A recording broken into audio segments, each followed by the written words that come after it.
A billionaire who had lived his entire life believing that money was the answer to every problem, that influence could shape destiny, and that status was a kind of armor you wore to shield yourself from the struggles ordinary people faced.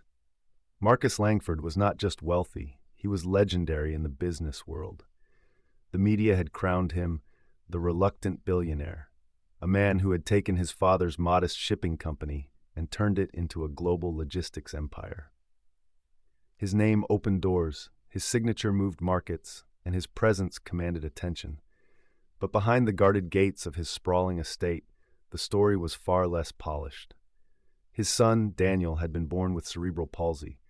Marcus had spent years pouring money into the best doctors, therapies, and adaptive technologies that money could buy, but no amount of wealth could give Daniel what Marcus wanted most for him: the freedom to move, to run, to dance, to live without the weight of limitation. The truth was, Marcus loved his son deeply, but he didn't understand him. He didn't know how to bridge the silence between them.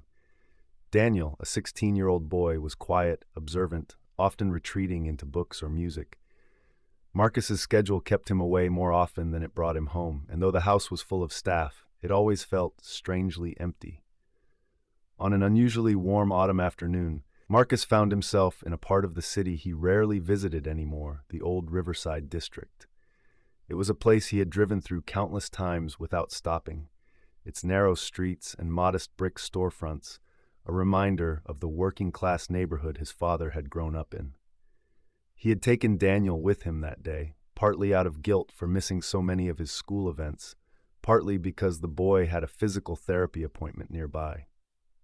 The appointment ended earlier than expected, and Daniel, to Marcus's mild surprise, asked if they could stop somewhere to eat.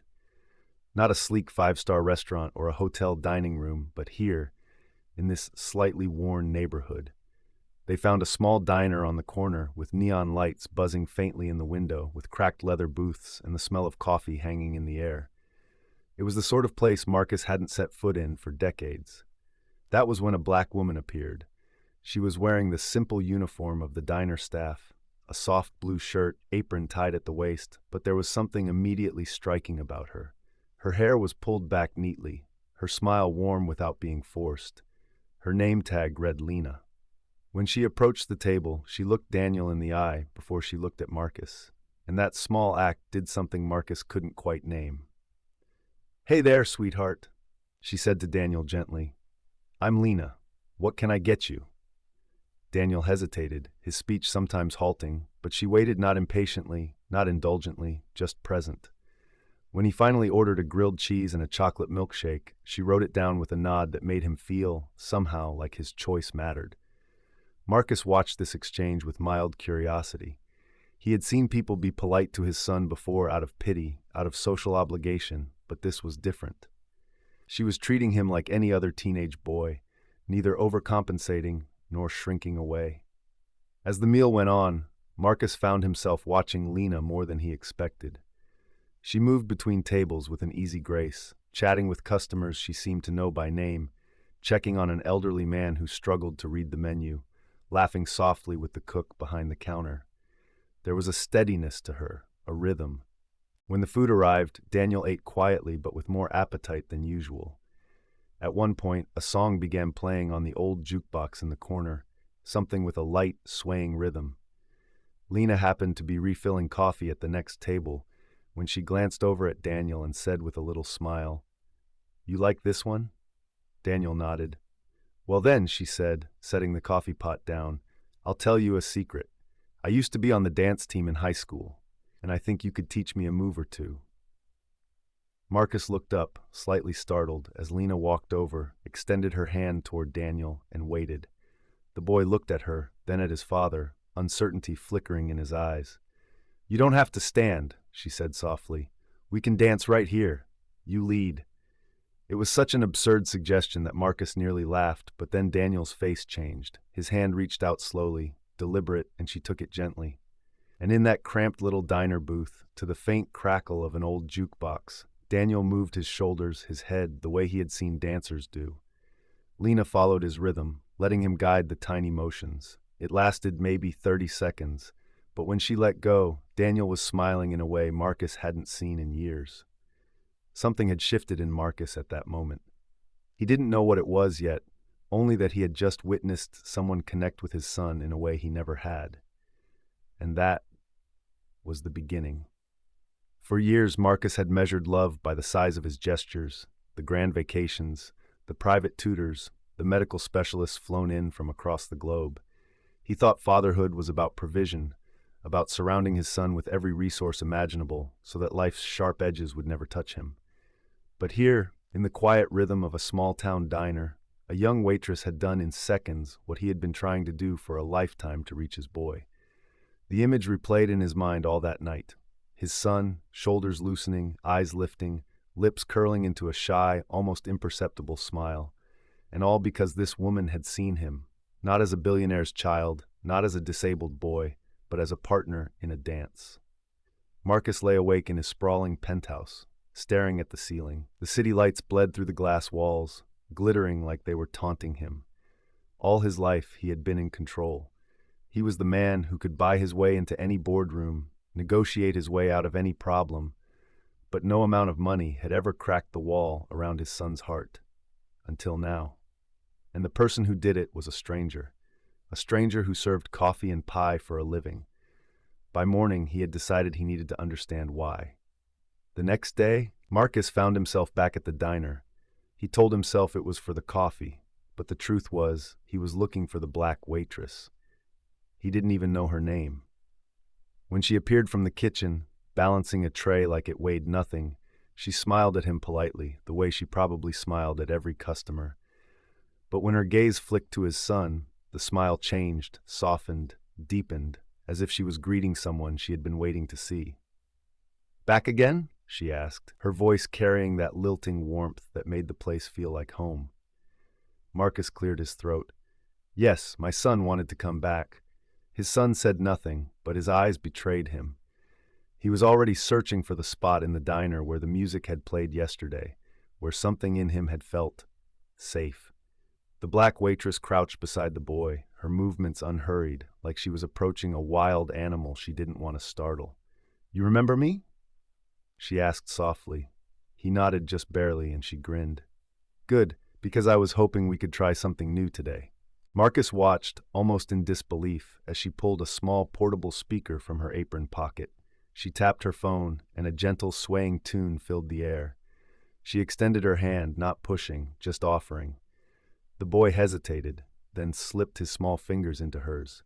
Marcus felt his chest tighten. Over the next hour, he watched as his son moved awkwardly at first, then with growing confidence. The waitress never corrected him, never rushed him. She let him lead, even when his steps didn't match the rhythm. And every time he glanced at her for reassurance, she met his gaze with a smile that said, "You're doing just fine." When they returned to the table, the boy's cheeks were flushed, and Marcus realized something startling. His son hadn't looked at him like that in years. That night, Marcus couldn't shake the thought, who was this woman? Why did she have this effect on his boy? And what did she see in him that the rest of the world, himself included, had missed? It took 3 more visits before Marcus worked up the nerve to ask her about herself. She told him her name was Lana. She'd grown up in the same town her whole life. She never had the chance to leave. Her mother had run the diner before her, and when she passed, Lana kept it going.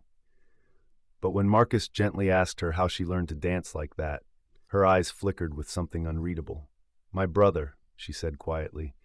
"He was born with cerebral palsy. Doctors said he'd never walk, but he loved music, couldn't stop moving his head to it. So we started small, a hand sway here, a foot tap there. One day he stood, then he took a step, then another. Not perfect, but it was his own kind of perfect." Marcus leaned in. What happened to him? Lana's gaze dropped to the counter. "He passed away 5 years ago, but I guess I never stopped dancing with him. When I see someone who moves like he did, I remember that you don't have to dance like everyone else. You just have to dance your way." Marcus swallowed hard, feeling something break open in him. For the first time, he realized that what the black waitress gave his son wasn't just kindness. It was recognition. She saw him not for what he lacked, but for the world he could create on his own terms. From then on, their lives began to intertwine in ways Marcus couldn't have predicted. He and his son came to the diner nearly every day, and each time the boy spoke a little more, moved a little more freely. And slowly, Marcus found himself shedding the armor he wore in the rest of his life, the billionaire facade, the constant need to be in control. In this diner, with this black woman, he was just a father. But Marcus's world was not built for simplicity. His name carried weight, and weight drew attention. One afternoon, a journalist caught sight of him at the diner, and within days, tabloids were speculating about the mystery black woman who had captured the billionaire's time. Paparazzi started hovering outside the small-town streets, their flashes jarring against the quiet life Lana knew.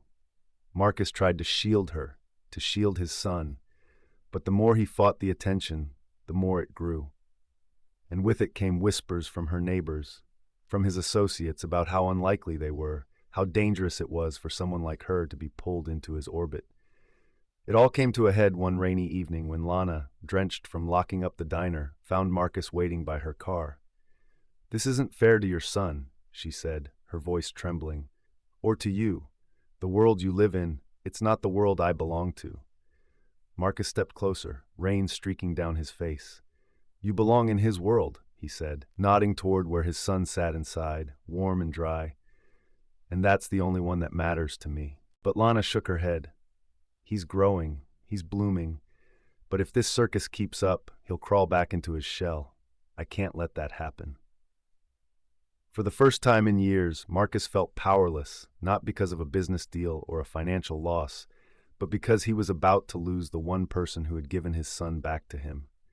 He didn't know then that his son had been listening from the back seat, and the boy, who rarely spoke more than a few words at a time, suddenly opened the door, stepped out into the rain, and said loud enough for both of them to hear, "Don't go." The words hung in the air, trembling, fragile, but real. Lana's hand flew to her mouth, tears mixing with the rain. Marcus felt his knees weaken. He hadn't heard his son speak with that much force in ever. It was enough. From that night on, things didn't magically get easier. The attention didn't disappear, the whispers didn't stop, but together they learned to navigate. Marcus used his influence not to shield them from the world, but to build a space where his son could thrive without fear. Lana stayed, not because Marcus could offer her wealth, but because she could offer them something far rarer, a life where being seen was more valuable than being perfect. At first, Marcus thought it was a coincidence that he saw her again, but maybe life has a way of making sure certain people cross your path more than once. He would stop by the diner every few weeks, sometimes with his son, sometimes alone. The conversations started with simple weather, sports, the special of the day, but slowly deepened. He learned that Lena had grown up dancing and had even taught it for a few years before life steered her into waiting tables. She told him about the Black Community Center she volunteered at on weekends, where kids of all abilities came together to learn movement, not just dance, but expression, connection. Marcus began taking his son there. At first, his boy was shy, clinging to the wall as the other kids spun and laughed. But Lena had a way of patience born not just from kindness, but from truly believing in what she saw in people. She didn't force him to keep up with the group. She simply matched his pace, one step at a time. And slowly and possibly, he started to open up. Marcus would sit in the back and watch. Each week, something in his chest loosened. He had spent years shielding his son from the world, thinking protection meant keeping him away from situations that might overwhelm or hurt him. But now, he was learning that real protection sometimes meant letting go, giving room for courage to grow. The changes weren't dramatic at first. A smile that lingered a little longer, a step that landed more firmly, a laugh that rang out unexpectedly in the middle of a song. But those little changes stacked, week after week, until one day, Marcus realized his son was moving without fear. Not perfectly, not like the other kids, but without fear. It spilled into other parts of life. He spoke up more at school. He tried new foods. He asked so many questions about the world, about people, about places he wanted to see. Marcus found himself saying yes more often, where before he might have said, maybe later. Years passed, and the bond between Marcus, his son, and Lena became something unshakable. She wasn't just the black waitress who started it all. She became family. She attended birthdays, graduations, and holidays. She was there the first time Marcus's son traveled to another city for a dance showcase, a night that left Marcus in awe, not just because his boy was performing, but because of the confidence shining in his eyes. As his son grew, Marcus made choices he never thought he would. He started blocking out weekends entirely, no exceptions, no meetings. He learned to sit through a full meal without checking his phone. He found himself dancing more, not with grace, but with an openness he'd never had before. Sometimes in the living room, sometimes at family gatherings, sometimes in the middle of a park where strangers could see. And each time he saw in his son's eyes that familiar light, the one that had first sparked on that diner floor. Years rolled on. The boy who once stumbled through those first uncertain steps grew into a man with a presence of his own. Marcus watched him graduate, not just with honors, but with a confidence that made him stand a little taller in the crowd. He watched him mentor other kids with disabilities, showing them not just what was possible, but what was already inside them. And through it all, Marcus kept coming back to that thought. One person's kindness can alter the trajectory of an entire life. Years later, when Marcus's son stood at his wedding taller now, steadier on his feet, delivering a speech in a voice that carried across the room, Marcus thought back to that first dance in the diner. That moment when a black waitress extended her hand and his son took it. That was the moment his life changed, and he knew, deep down, it always would be. He remembered the way the sunlight had filtered through the diner's dusty blinds that day, catching in the strands of his son's hair as the boy swayed awkwardly to a song only they could hear. He remembered the uncertainty in his chest, the protective instinct telling him to step in, to spare his son the embarrassment, but also the quiet voice urging him to wait, to watch. That voice was right, because what happened in those few minutes didn't just teach his son something about courage. It taught Marcus something about letting go. And now, all these years later, that same boy, no, that same young man was standing tall in a crisp suit, looking out at the people who had gathered to celebrate his new chapter in life. His hands were steady on the microphone. His voice was confident, warm, and sure. And somewhere in that voice, Marcus still heard the echo of a little boy's laughter in a small-town diner. The crowd listened as his son began to speak. He talked about the people who had shaped him, the moments that had defined him. He thanked his teachers, his friends, and his family. And then he paused just for a moment, his eyes landing on the black waitress, now older, seated near the front with tears glistening in her eyes. She had been invited as an honored guest, her presence a reminder of the thread she had woven into the fabric of his life. "My father," he said, his voice breaking just slightly, "taught me strength, but this black woman, she taught me how to take the first step." The room fell silent. Marcus felt his chest tighten, pride and gratitude twisting together in a way he couldn't put into words. He had built empires, closed billion-dollar deals, traveled the world, but nothing compared to the weight of this moment. After the speech, as music filled the room, his son walked over, placing a hand on Marcus's shoulder. "Dad," he said softly, "do you remember that day?" Marcus smiled, the image of the diner clear in his mind. "I'll never forget it." "Neither will I," his son replied. And as they stood together, watching his new wife glide across the floor in her white dress, Marcus realized something profound, that life's turning points often arrive in the smallest, most ordinary moments. A song on a jukebox, a stranger's outstretched hand, a step taken in courage. Those moments change everything, and for Marcus, they always would. Because from that day forward, he began to look at life through a lens he had never considered before. He no longer saw people as passing faces in a crowd, each locked in their own worlds. He saw them as potential bridges, each carrying a story, a piece of truth, a spark of something that could ignite change. And it wasn't a transformation that happened overnight. It was slow, like dawn breaking over the horizon. Each conversation with strangers became more intentional. Each interaction with his son became more patient. He noticed things he once would have missed. The subtle determination in his boy's eyes when tying his own shoes, the way he lingered at the sound of music, how his shoulders eased when someone spoke to him without pity. and the black waitress, her name was Lena, remained a quiet but constant presence. But you never know when a hand extended across a table or a smile offered at just the right moment might rewrite someone's future.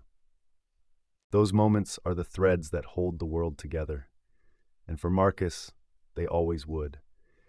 Because when you've lived long enough, you start to realize that the biggest shifts in life don't come from grand speeches or meticulously planned events. They come from the smallest gestures: a hand reaching out across a table, a smile given without expectation, a voice saying, "I see you," without ever using the words. Marcus carried that truth with him through every boardroom meeting, every late-night flight, every headline that painted him as a man of relentless drive. People thought his wealth was built purely on numbers, strategy, and calculated moves. But in his mind, the real currency was human connection. And it had been a black waitress in a small-town diner who'd reminded him of that. So when he eventually sat down to write his will, he made sure there was a clause, something no lawyer had suggested before: a fund dedicated entirely to moments, not buildings, not scholarships with his name carved in stone, but experiences that could spark the kind of change he'd seen in his son. Dance classes for children who'd been told they couldn't move, music lessons for those who'd been told they couldn't hear the rhythm, safe spaces where people could simply be seen, fully and without condition. He never told the black waitress about the fund. In fact, they only saw each other once more, years later, when fate or something like it placed her in the same airport terminal as him. She was older, a few more lines on her face, but her smile hadn't changed. They spoke for only a few minutes, catching up in that way people do when life has carried them far apart. But before she left to catch her flight, Marcus shook her hand, looked her in the eye, and simply said, "You changed everything for me." She didn't ask how. She just smiled again, the same way she had that night in the diner, and said, "Sometimes all it takes is a dance." And maybe that's why, in the quiet moments of his life when the world wasn't watching, when there were no deals to close or headlines to read, Marcus would think about the black waitress, about that dance, about how fragile, beautiful, and unrepeatable these turning points are. If Marcus's journey reminded you that the richest life isn't measured by what we own, but by the people who lift us, and that even the smallest act of kindness can ripple through time and change a life forever, then subscribe to our channel, because the world needs more stories that speak to the heart, inspire hope, and remind us of the beauty in humanity.